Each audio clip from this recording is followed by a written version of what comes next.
ये खेत और इन खेतों में लगे ये उपज हमें भारत की एक नई क्रांति की दिशा दिखाते हैं।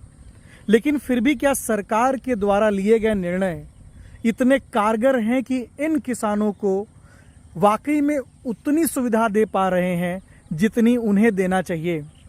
भारत जब स्वतंत्र हुआ तो इसका एग्रीकल्चर सेक्टर पूरी तरीके से लड़खड़ाया हुआ था, क्योंकि अंग्रेज़ों ने भारत को अपने हिसाब से ज़मींदारी और रेतवारी में बांध कर रखा था। और जो एक्चुअल किसान थे, जो लैंडलेस एग्रीकल्चर थे, जो ये काम करते थे, वो बुरी तरीके से लोगों के द्वारा सताए हुए थे। बाद में हमने कई एग्रीकल्चर पॉलिसी हमारे देश में हमारे किसानों के लिए बनाई गई। तो प्रश्न ये उठता है, क्या ये जो पॉलिसीज़ हैं, जो भी पॉलिसीज़ सरकार ने बनाई हैं, क्या ये पॉलिसीज़ वाकई में इफ़ेक्टिव हैं?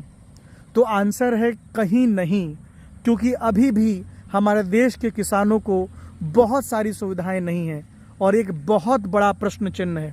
ऐसा नहीं कि सरकारों ने कोशिश नहीं की है, सरकारों ने कोशिश की है, लेकिन कुछ लोगों ने अपनी व्यक्तिगत स्वार्थ के लिए किसानों के साथ और साथ ही साथ देश के साथ गद्दारी किया है। तो क्यों ना हम सरकार से ये गुजारिश करें कि एक बार फिर से किसानों की दुख को समझे, इन गरीब किसानों की जो हमारे अन्नदाता हैं, और उनके लिए कुछ करने की कोशिश करें। वैसे ये अन्नदाता कभी किसी से कोई शिकायत नहीं करता, कभी किसी से कोई डिमांड नहीं करता, ना ये कभी किसी से कुछ मांगता है, क्योंकि ये अन्नदाता है। जैसे माँ अपने बच्चों से कभी उम्मीद नहीं करती कि मेरा बच्चा मुझे कुछ वापस देगा, वैसे ये अन्नदाता भी किसी से उम्मीद नहीं करता है। तो क्या इसका मतलब ये मान लिया जाए कि अगर कोई उम्मीद नहीं कर रहा है तो उसका ध्यान नहीं रखा जाएगा? शायद ये सरासर गलत होगा। अभी जो आप ये पौधे देख रहे हैं, ये धान के पौधे हैं। आगे चल कर के इनमें से चावल आएगा, वही चावल जो हम बड़े शौक से खाते हैं और अपने यहाँ दावत में लोगों को rice, different types of rice को ऑफ़र करते हैं।